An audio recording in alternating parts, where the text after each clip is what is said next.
Hello, everyone. Welcome to Genealogy Adventures. I'm Brian Sheffy.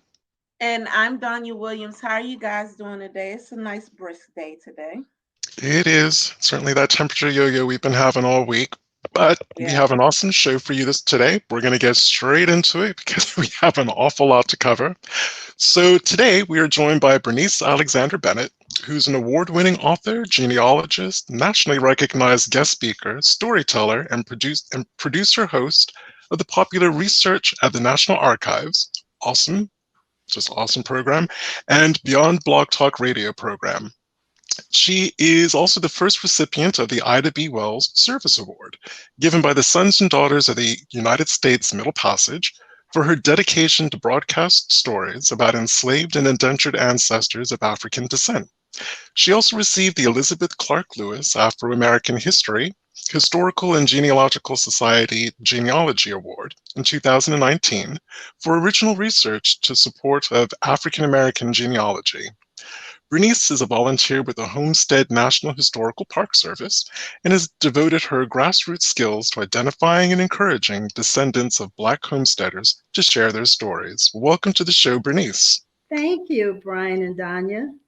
Hey, ladies. Such a pleasure to have you on. This is a continuation of our previous discussion about the Homesteading Act, but in the part one, we did the plain state. So today we're going to be talking about homesteading in the South. And I thought we would actually kind of start at the very, very beginning with the land itself.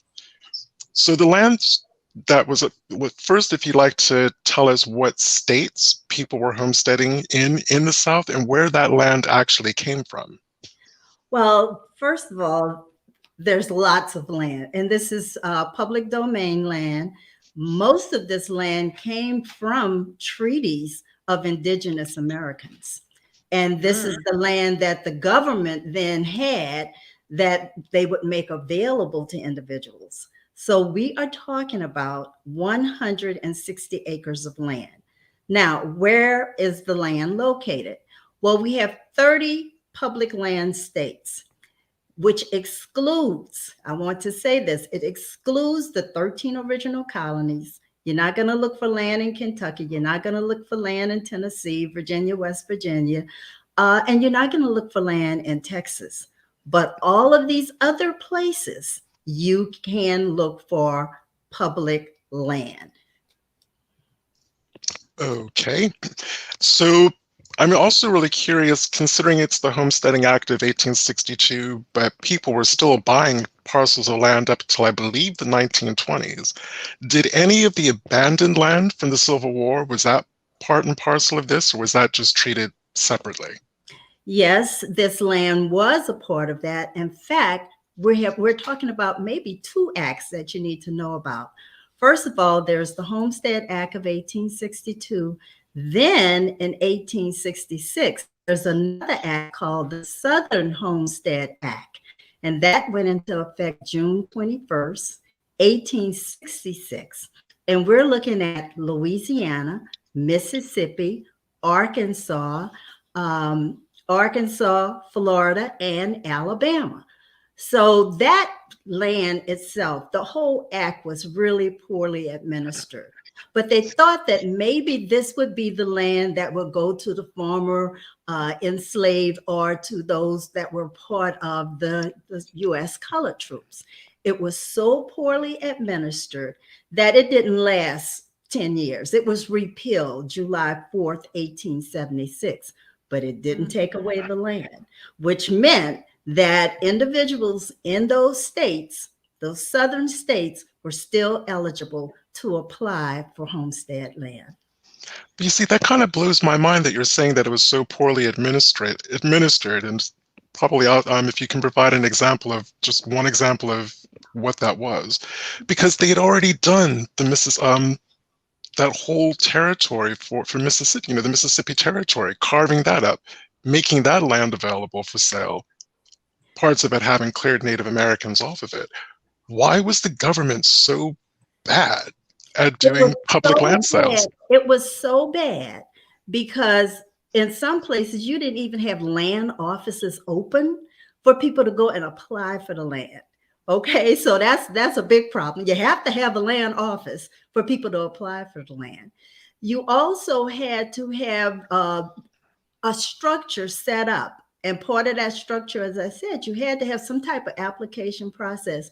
And don't forget, you had abandoned land and you had folks coming back saying, I want my land back. So you had to deal with some of the controversy and some of the issues associated with that land and administering that whole Homestead Act of 1866. Mm. Okay, so again, government, not necessarily the bureaucracy, not necessarily running smoothly. That's right. So in your book, you have 49 stories. That's right. That range everything from really being inspirational to tragic to moving, and just the writing, you really get a sense of the highs and the lows, the hardships and the joys. Your 49 stories are rooted in 5 states. And that's not just because the public lands were in those 5 states. If I'm understanding correctly, those were the majority of the places that you received the stories from. Is that correct? That's correct. But let me just take you back, because those stories came about through the Black Homesteading Project of the Homestead National Historical Park Service. The goal at that time was for us to just get individuals, descendants, to tell their stories. So how do you do it? If they wanted these stories, they were asking people to share your stories. But how do you get people to share stories if they don't even know that they are descendants of homesteaders? So education had to take place, which meant talking, giving talks, putting out information, just talking about the Homestead Act, and then encouraging individuals to go to the Bureau of Land Management and to put in the ancestor's name. Now, why would they do that? And what ancestor would they put in there? First of all, you have to look, maybe go to the census. The census may show that your ancestor was a farmer. Then the next question is, how did they get that land? Then if you find that they own that land and it's 1900, asking the question, how did they get that land? Did they buy it, or was it public land? Then you go to the Bureau of Land Management. This site is the site where you could put in your ancestor's name, put in the location, and then if they were homesteaders, the information would come up. Now, if you found that they were homesteaders, what you would find is a patent, and you will find maybe related documents. But if you found that patent, and it could also be on Ancestry or Family Search, but if you found that patent, that's the end of the process. That's the important thing for people to understand. You're at the end. You want to take people to the beginning. And the beginning is an application. And this is where some of those stories have come from. Those stories have come from the applications of which these homesteaders are taking you through the process of when they settled on the land, how old they were, where the land is located, what they did, all of this information, brand new information that nobody would know unless they had that application to tell them what was going on. And are those, two-part question, are those applications available online? And if not, where can people find them? No, the applications that we all received were from the National Archives. These applications have not been digitized. This is one of our challenges. These applications have not been digitized, which means that you have to order the application. And each application costs $50. Okay. So if you have, just think about if you have 10 homesteaders, I mean, I would be willing to pay whatever to get my information. But because this was a project, what I said to the descendants, look, I will get your application for you. You provide me with the Bureau of Land Management information, and I will get that application for you. And then I will walk you through the process of interpreting what you're looking at, because sometimes you don't quite know what you're looking at, but you do see receipts for money. You know why? They had to pay a filing fee. Some people had to pay as much as $18 for a filing fee. It wasn't all free, but they had to pay this filing fee to at least get them started. And so this is what happened with the descendants of African-American homesteaders. They were given the opportunity to request their land files, and they were given the files. So I have a question, Bernice. Since you wrote this beautiful book, this very beautiful written book, beautiful cover, everything, and you literally was talking to different people in the book. How did you go about? Was it an interview process as well as, or was everything step by step with what you did?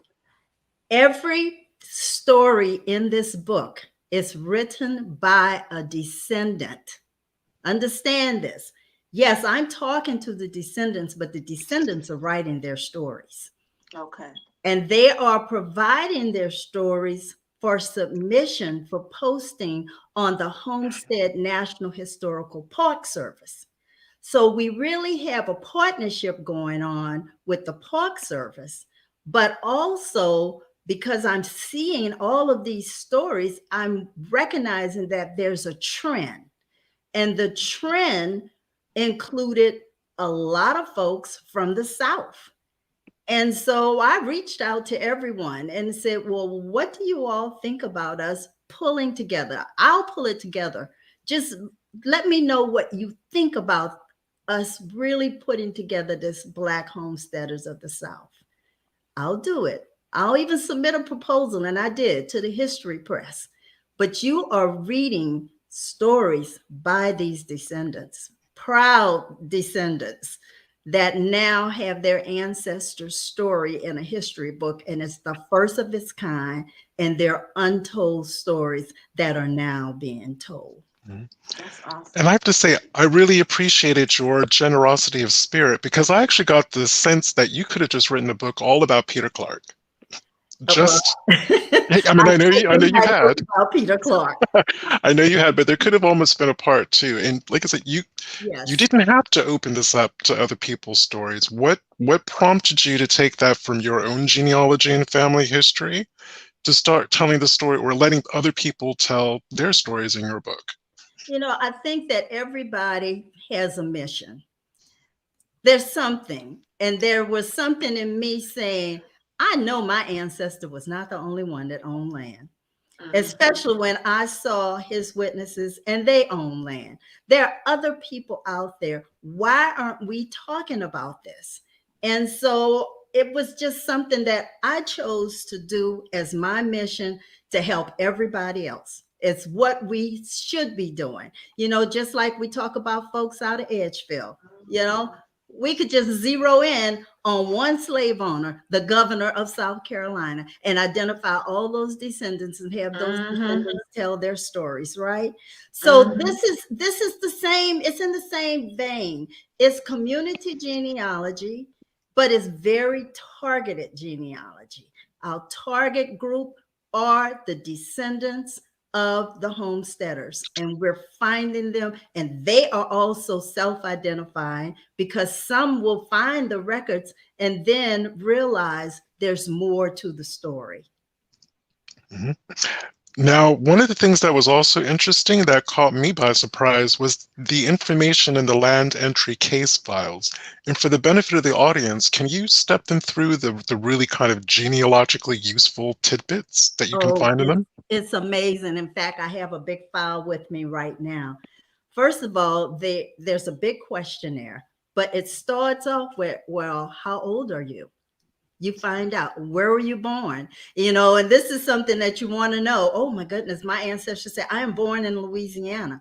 You know, I'm 45 years old. So you right there, you have the information of where they were born and you have their age. Then you will go through this series of questions where they're talking about, well, when did you settle on the land? Settling on the land and applying for the land are two different things. It's almost like you put the stake down and then they apply for the land. And then they go into, well, what did you do on the land? And this is what's so exciting, because you'll read about the house. You'll read about the corn crib. You'll read about how many acres they actually cleared and cultivated.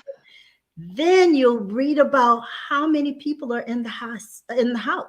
You know, my wife and 4 children, or I have 10 children.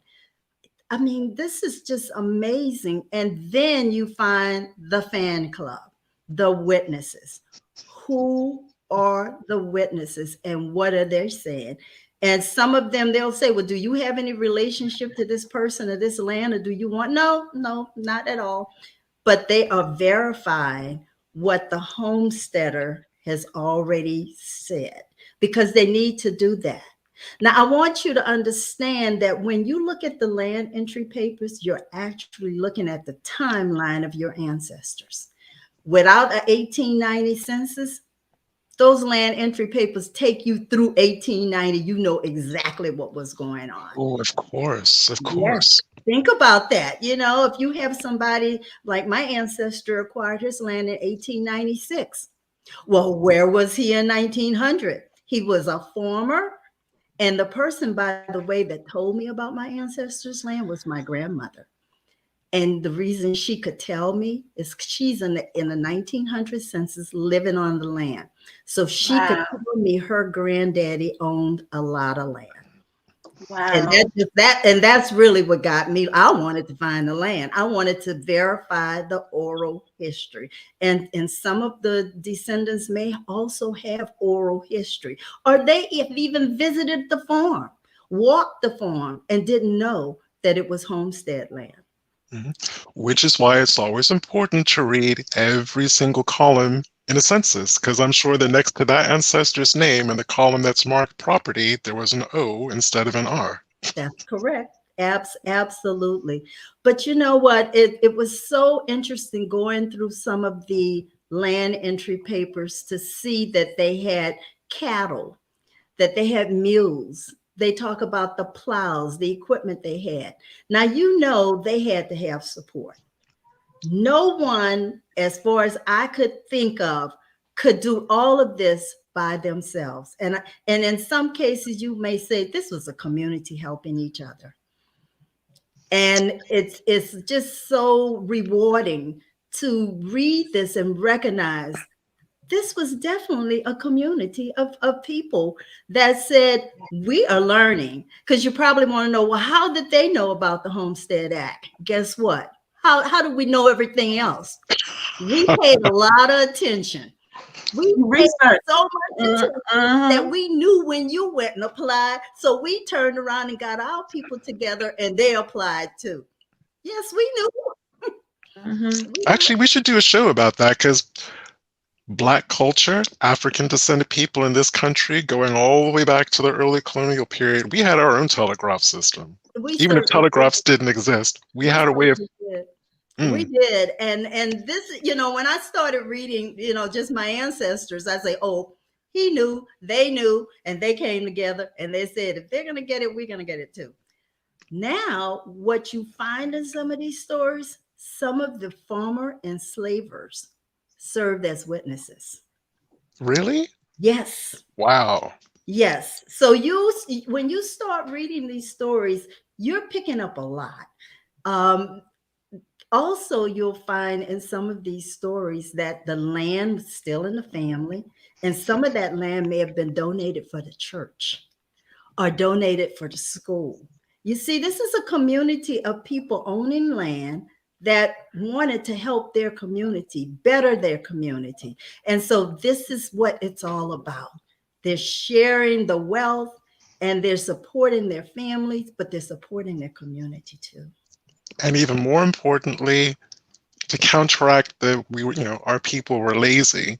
They knew that, and they didn't shirk it, and they took that on, and they made it happen. You were saying schools, and when you think of a community, it's more than just houses. There's stores and places where they have to do commerce or pay their taxes or send their kids for education. They Yeah. literally had to, from what I'm getting from you, they literally had to build all of that. They not only did they have to build it, but some of it still exists today. When you read, you'll understand just what this has meant to some of those communities, definitely. One thing, though, I want to say to you all is that I have found, even in some of the stories, that the children of the homesteaders ended up marrying each other. And so my big thing, think about it. Think about it. They're living near each other. They have children. Who are the children playing with? They're growing up with the children. And so they are also marrying each other. That's why you must follow every witness. Just follow their life. And when you follow what's happening, you're seeing that wealth in the community and that pride in the community. And also thinking, I'm not surprised that they were marrying each other, because one, they were a community, but they were two, worshiping together. They were probably attending services and all the rest of it together. So yes, that does make sense. One question that Donnie and I didn't get a chance to ask when we were talking about the Midwest or the plains, could women apply under this scheme under their own right, or was it limited to just men? Yes, women could apply. Absolutely. They were written into the guidelines. Women could apply, immigrants could apply. It didn't matter. Also, I don't know if they even, I can't remember if they mentioned it. Do you know race is not a part of this? Yes. They did. Yeah. They did. The thing is, I didn't ask that question, Brian, because I actually learned that particular thing from the Finding Your Roots. When what's his name? The guy from Modern Family, he found out that he actually had a Black grandparent. Yes. One of his, I think his like fourth great grandmother, and she was a homesteader. Or if she wasn't a homesteader, I do know she purchased land. She was a she traveled a long way and she purchased land, and not that race or gender was never a question. So I did learn that. So that's good. Glad, life back then wasn't particularly easy for women who, under their own schemes, weren't legal entities. So that's really good to know. What were some of the kind of challenges and difficulties that you came across in people's stories? Well, in some cases, they were denied the homestead. And because they were denied the homestead, you saw major court cases. And that's one of the Louisiana stories. You'll see the court case in the records where this group of homesteaders were denied the land, and they had to go to court to really fight to get that land. Some stories that are not even in the book, but represented individuals that waited a very long time. You know, that the rule basically says they're supposed to live on the land for 5 years. Well, for some people, they didn't get the land to 12 years later. My ancestor almost didn't get the land and was almost denied the land because he didn't have the money. This is a barrier to go back to the land office and to complete his application, his final application. And he has a statement stating that, he lived on the land for 10 years and he was a very poor man and basically could not get back, but he prayed that they will give him that land. He did everything he could. It would really be a major problem. And you find that happening. We have another story in here where one of the homesteaders was in jail and they had to wait until he got out. But the descendant found the reason why. All kinds of little things that became major things that were barriers to individuals completing the land applications. Bernice, it's like you read my mind. Because literally my next question was going to be, could homesteaders make a living off of the land that they were homesteading in in those early years, or did they have to do other things to bring in income? There's a two-part response to that. Yes, they had to have another job. They had to do something to get that money, but they could also make a living because they could be the have the truck farmers, and they could put their goods on a wagon and, take it around and make a little money. And that's what they did. But they also helped each other. And they had jobs. They had to have jobs. And somebody one time wanted to know, well, where did they get the money in the first place to even put down the application fee? And I said they had a penny jar. They maybe had this was my penny jar. This is the money. This is the jar for my land. And I'm going to keep it going until I have enough to go and do what I need to do. Yeah. So I have a question. How did you get, once you guys decided that you were going to put this book together, did you get an influx of people doing it, or did you have to pick and choose the stories? Or, how did you guys make that decision on what stories were going in and things like that? You know what? I put it out to the descendants of the Black homesteaders of the South and said, do you want to be a part of this project? And they all said yes. I didn't have to pick and choose. They all had wonderful stories, and I wanted all the stories in the book. So all the people that you talk to is all the people that's in the book. Correct. And there's some that are not in the book, but that's only because they're not from the South. We do have other writers, people from other places, and they have also submitted stories for publication on the Homestead National Historical Park site.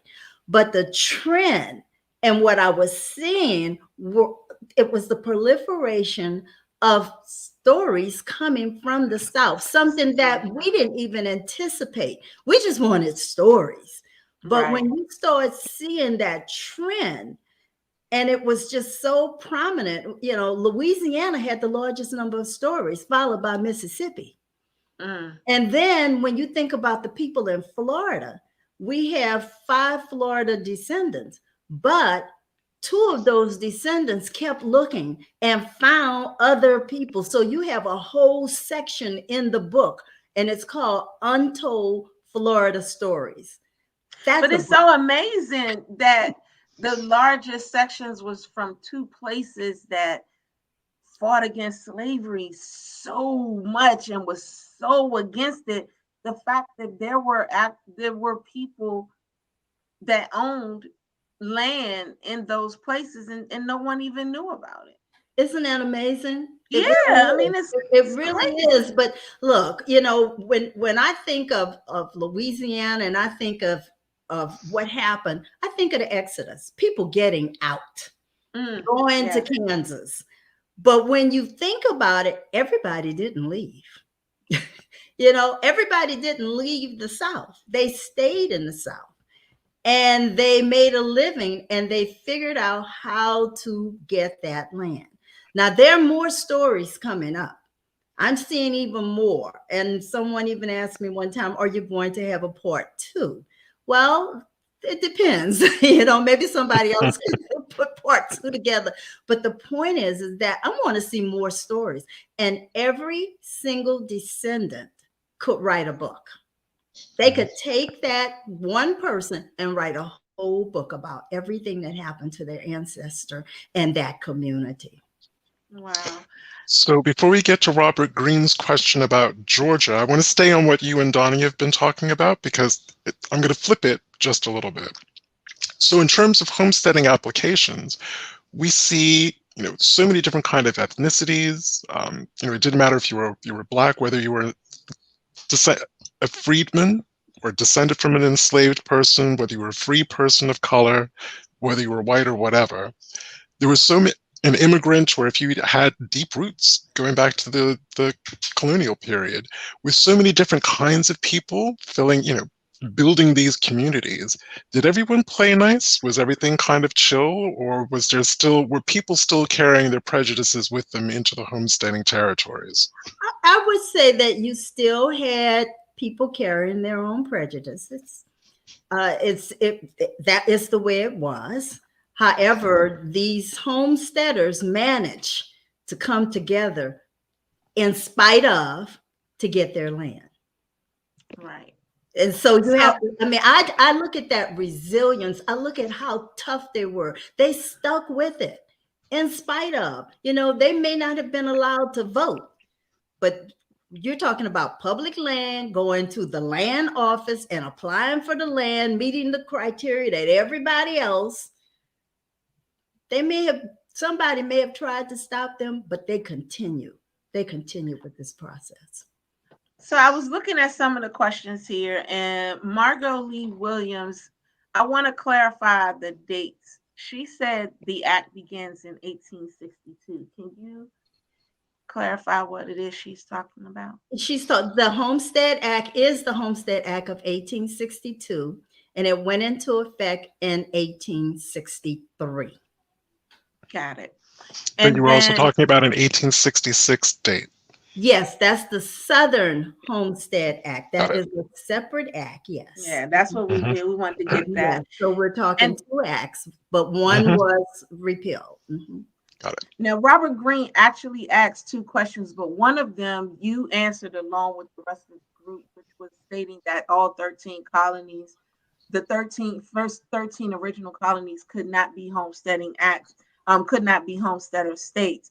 And Georgia was one of those first 13. That's so that correct. is not, so there aren't any in Georgia. But his other question, which is a very good one, which was, where is the Bureau of Land Management located? Okay, the Bureau of Land Management is located in Springfield, Virginia. But you also can go online and Google the Bureau of Land Management. Yes, you can.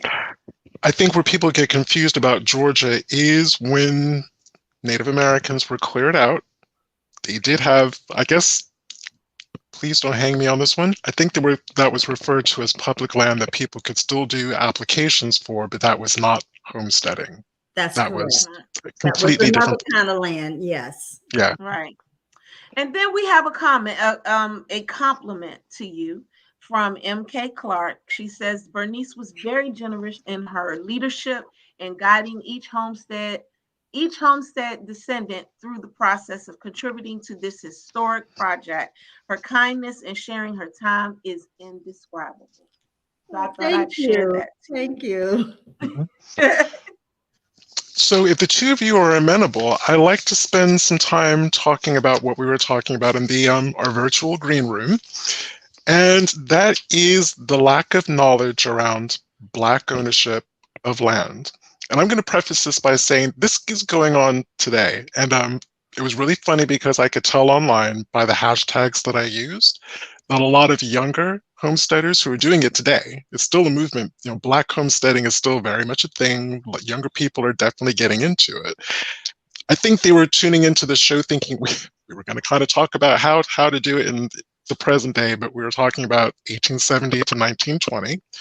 But even one of my cousins on my father's side of the family, he moved to Georgia. He's bought a nice tract of land. He's cleared it, just like what you were talking about. That's just homestead. He's rearing animals. He's growing foods, doing all of that kind of stuff. So it is really wonderful to see that happening. But as we were saying in the green room, growing up in school, I learned all about white pioneers, white settlers. Didn't even think that Black people actually own land until I started doing my genealogy and realizing that even my 1619 to 1630 crew up in Virginia, most of those were landowners. We owned land. Why isn't that part of our educational system? I think it's a very important question. It's a very important issue. Why hadn't we seen any of those stories? We have them, but we know about Little House on the Prairie. But I'm sorry, I didn't hear about the little old house in rural Louisiana, where I didn't grow up. I did not grow up hearing about homestead, the Homestead Act of 1862, and the fact that this was even possible. What I did hear was about sharecropping. I did hear about that, but that's not the same thing. Mm-mm. No. It is definitely not. And No. again, for the benefit of the audience, the distinction being sharecroppers worked the land for someone else who Correct. profited by their labor, whereas homesteaders worked their own land, or they were working to make improvements to land that they would eventually come to own. That's true. Yes. Probably the more accurate way of phrasing that. And not only that, sharecroppers really were paid very little money, even though they were paid something. They were paid very, very little. And it was a lot of people compare it more so to slavery than homesteading. You're Well, right. especially as the landowner had a system where he kept them in debt. That's right. That's right. He kept them in debt. So Right. Because if the landowner provided you with the seeds, provided you with the equipment, then you had to pay it back. Yes, Yes. right. You had to pay it all back. Yes. And so, yeah. So my, and like we were talking about it in the green room, that's the rebel in me that comes out. I personally just feel that we weren't, Bernice had made a comment saying, talked about we weren't taught these particular things. We didn't know about it and everything. And I said we weren't taught about it. Our minds were never placed in a situation where we thought, oh yes, my grandfather did, my great grandfather did that, or oh yes, my mother, she traveled across and became this person because of blah blah blah. We weren't given those life lessons, those life stories like that, because all we knew was that we were enslaved, and that was it. We don't even talk about free people of color, let alone, because talking about free people of color means that we were free and were able to do more than what an enslaved person could do. So these things were not discussed in school. And I just feel like it was a way to keep us down. Well, we have to change our mindset and our dialogue. Yes. Because if we don't, then we won't know. So, one of the things that I'm so grateful for the descendants and why they chose to tell their stories is because they have now gone up a notch as far as what's historically known by others. And now we know, and we need to keep talking about it. I just want to mention Dr. Shelley Murphy. Dr. Shelley Murphy used to visit the farm. This is not in the South, this is in Michigan.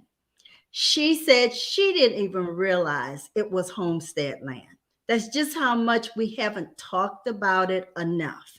And so I asked, I said, well, Shelley, I want you to write the foreword for the book. Because this is what we need to do. We need to just get out there. I want to see all of the descendants out there talking about their land owning ancestors and what happened to the land. And I was telling you, there's always a after story, what happened to the land. And I followed my land. I followed my land all the way to 1965. May I please read to you all just some testimony that I found in court papers in 1965? And my ancestor actually lost his land, and he lost it because of failure to pay taxes. Okay, and you'll find that happening a lot. But this is what I found in the records. In a 1944 court paper, it stated, about 60 years ago, Peter Clark, colored, was living on the tract with his family. Improvements consisted of a dwelling house and other farm buildings. About 30 acres of that tract was fenced and cultivated by Clark until his death about 45 years ago. Some of his family lived on the north portion of the land for several years. The last persons moving off the property about 40 years ago, with all improvements disappearing. Now, I want to tell you why this is so significant.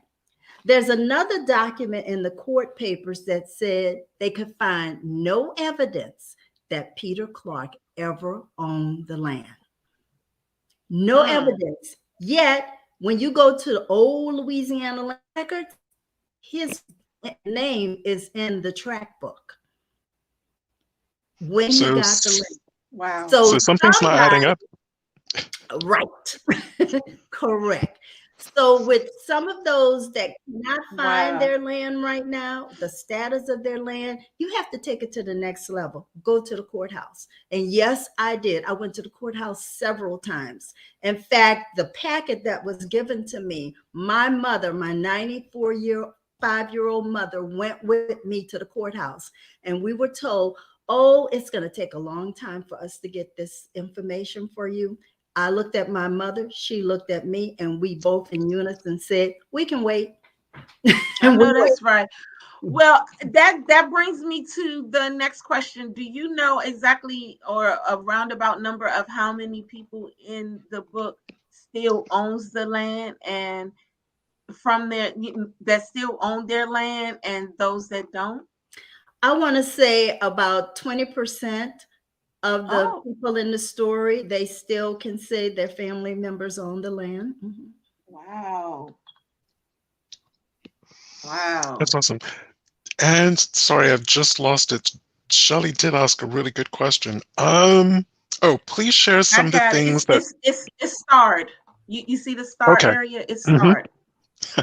Please share some of the things that families had to do before getting the homesteading land besides paying the fees. And I guess, what did they have to do to prove what they did? They had to clear the land. They had to live on the land for 5 years. They had to show evidence that they did that. Of course, they had to build a house. You know, they had to build a house. They had to live on the land. You couldn't claim it and then walk away, because if you did, it would be considered abandoned. And if you abandon it for 6 months, you could not go back and get it. And so this was the most important thing that you will find in the homestead, what they call proof testimony of the claimant. And the claimant is now proving these are the things that I did to support my application to get this land. And of course, they had to name witnesses. I want to keep saying that they had to name witnesses, because you want to follow those witnesses. Who are those people? And what are they saying about your ancestor?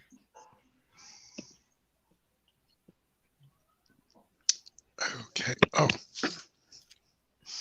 Sorry, Donna, did you have a question? No, I was just letting you know what Shelley's question was. I had because I was going to ask that one, but you got to it. You got to it. I'm trying to just answer other people's questions. So, and again, I think the thing that I really took away from some of these stories, and I would love to be able to read more, and even going to the National Homesteading kind of website and reading the stories there, is the thrift and the industry and the creativity and the hard work that just goes against so many of the narratives that get threaded about both us or poor people in general, because, you know, there were poor whites that were homesteaders too. So, you know, families of modest means. Mm-hmm. It just boggles my mind where these modern negative associations for whole groups of people comes from, when if you really actually understand the history, you know that that's just not true. That's correct. That's correct. You know what I want to see, though, and I really hope that all the genealogy groups, all the societies, Afro-American Historical Genealogists, all these different groups start looking at homestead land. I want to see the people coming from Missouri. I want to see the people from Arizona. I want to start seeing the people in Illinois and Michigan. We have homesteaders all over the place, but you have to really make it a concerted effort. This has to be something you're going to look for and then tell your story. Mm-hmm. Well, I'm hoping that we're going to get Rita Powdrell on the show to talk about homesteading in the Southwest, because I'm sure that was a very different experience than homesteading in the Plains or homesteading in the South. Absolutely. Well, I actually have another question for you that it's actually brought up by Henry. he didn't ask a question, but it just is making me ask a question. And that is, do you guys plan on trying to get this book into schools so they can learn about it? I'm hoping that we can get the book into the schools, but you have to sometimes have somebody that's going to walk that book into the school. You have to get a teacher or a professor or somebody to say, this is a book that we should have, we should talk about. I know I've been reaching out to a lot of the libraries to at least get the book in the libraries, but certainly I need people to talk about it, to talk as much as they can about Black homesteaders, because it's not a myth, it's a reality. And if you can understand that and you can say, and I have proof, because we have 49 stories here. Think of all of the stories we don't have. And a lot of the stories that I'm getting that haven't even been put on the website yet. So you have a parallel opportunity to learn about Black homesteaders. Clearly, I want you to purchase the book.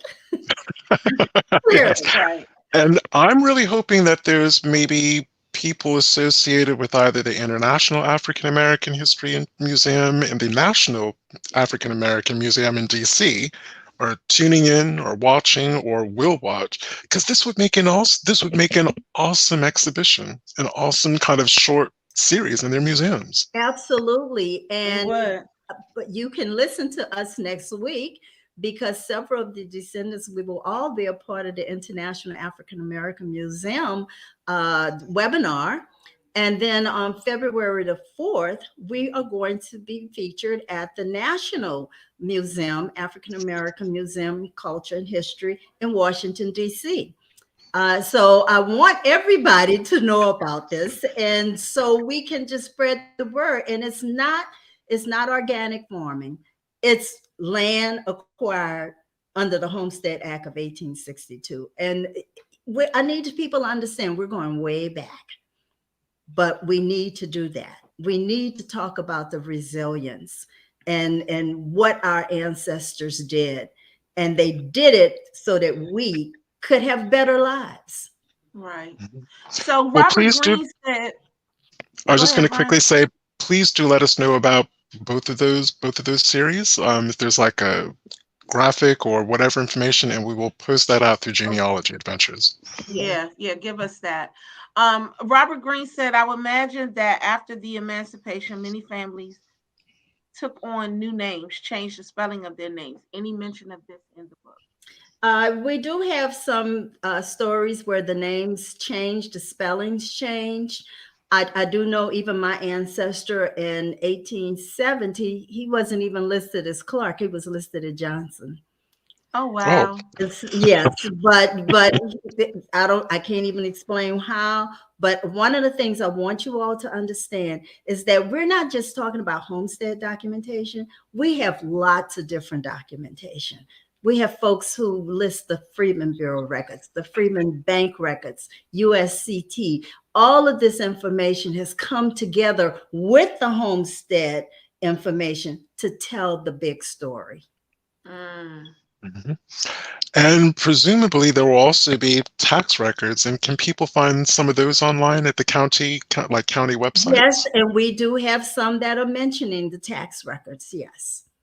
You're going to see a little bit of everything in here. You're going to see a mention of the tax records. I didn't go into the detail as to what happened after my ancestor passed away, but that's in another book called Tracing Their Steps. So there are two books here, and certainly the Black homesteaders of the South.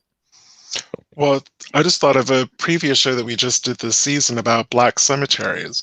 So if you have I guess an area that had a lot of Black homesteaders in it, and for whatever reason that kind of community folded, because we certainly discussed that about what happened in the Midwest. Kind of what happened to those cemeteries? Are those just another group of lost kind of African American cemeteries out there? There may be, but that's where you have to go back into the community and start asking questions and start looking for that land, because I know I know where one of the cemeteries is located, but I don't know where all of the cemeteries are located in the community where my ancestors' land is located. Wow.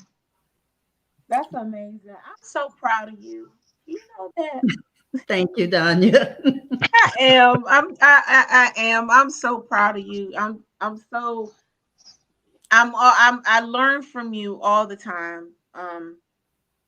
And I'm so glad that you were one of my original mentors, and just helping me learn about researching. So it warms my heart to see the stuff that you do and how you do it, and the next steps that I need to take so that I can go and move forward and continue to grow and continue to just be your colleague in this. I'm glad to be your colleague, to move from being your mentee to being your colleague. It's just I like that, I really do, but I still feel where I'm like, okay, let me ask Bernice what she thinks. Or, I'm still there. So I'm just very proud of what you do. I'm very proud. Well, thank you very much, Danya. And I'm proud to see what you have done. Wow.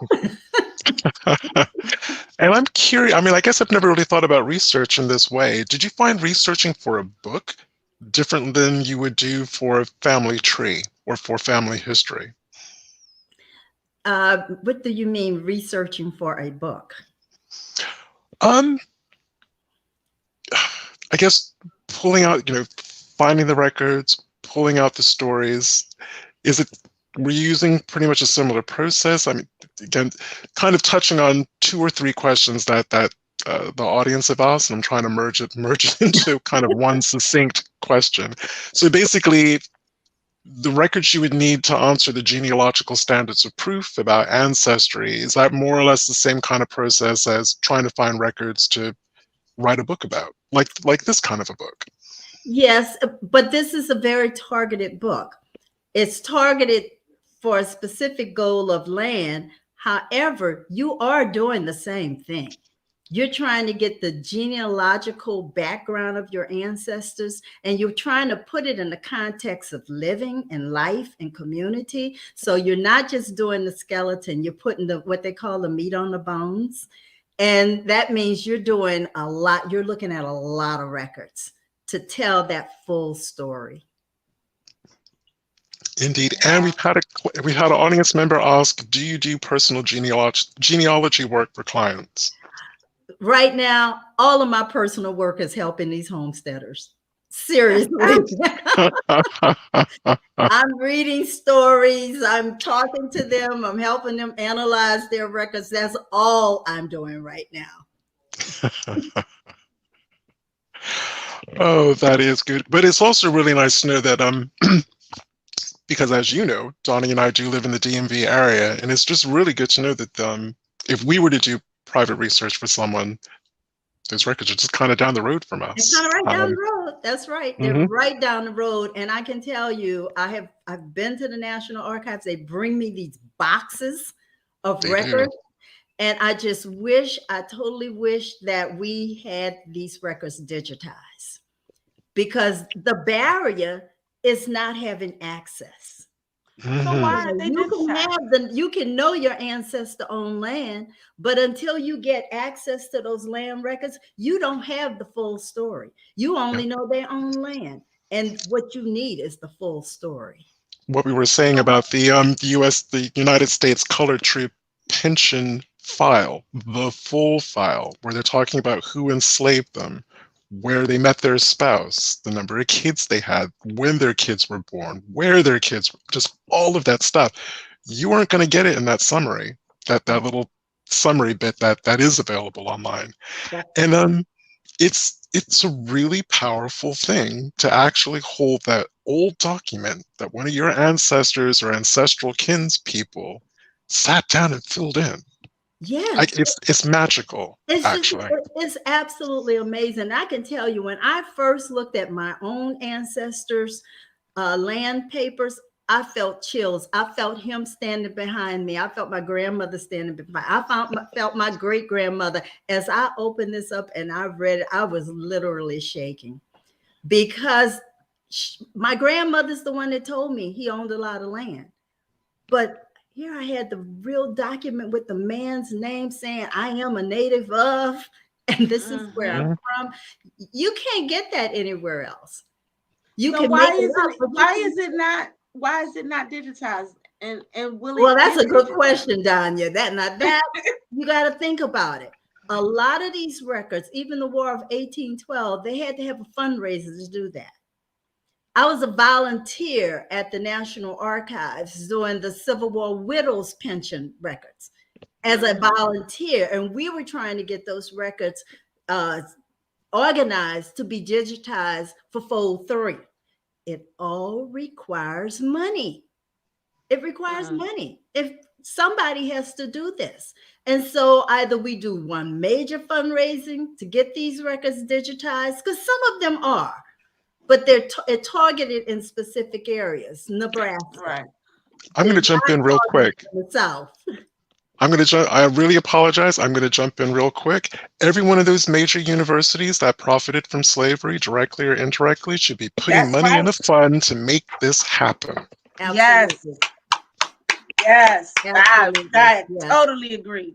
Let that be a form of, or in addition to, reparations. You made money from it, put money in the pot so the National Archives can digitize what they need to digitize. Yes, I would love to see that happen. Can you imagine the stories that we would have if those records were readily available to individuals? Invaluable. And totally invaluable. Totally. I mean, these are the things that we talk about all the time. All of these, there's so much stuff that these universities that profited off of slavery and just keeping it. It's a lot of things that they can be doing, that they should be doing, instead of worrying about. Listen. Yes. I know where you're going. And it's a practical thing that hundreds of thousands, if not at least 1 million people of African descent in this country would immediately benefit from. Immediately. You're right. Immediately. And not just, and the thing is that it's not just Black people that would benefit from it. Everybody would, because that's the biggest issue. That's the biggest issue. This is why you have white people thinking that they're inferior over Black people because they had so much more. But if you start to see that this Black person had just as much as this white person did, you are no longer inferior over them. You are no longer, you actually, we had the same thing. But because they were taught that we were here and they were here, that's where the issue comes in. But when you start showing them, oh, no, sweetheart. My grandmother owned land too. Oh, no. Mother, these are the things that they need to see. But y'all know that's a fire for me. So that's a fire for me. Yes, sir. And so we ended the show on a very passionate note because unfortunately we've actually gone over time. Oh, yes, we have. So everyone at home, as always, we appreciate you tuning in no matter how you're catching us. Bernice, thank you so much for sharing your passion and your knowledge. Thank you for having me. And folks, remember, find your land-owning ancestors. Yes. So please stay with us on the show. As always, like I said, thank you everyone for tuning in. This has been Genealogy Adventures. We'll see you next Sunday at 4 p.m. I'm Brian. And I'm Danya. We'll see you guys next week. Bye. Bye.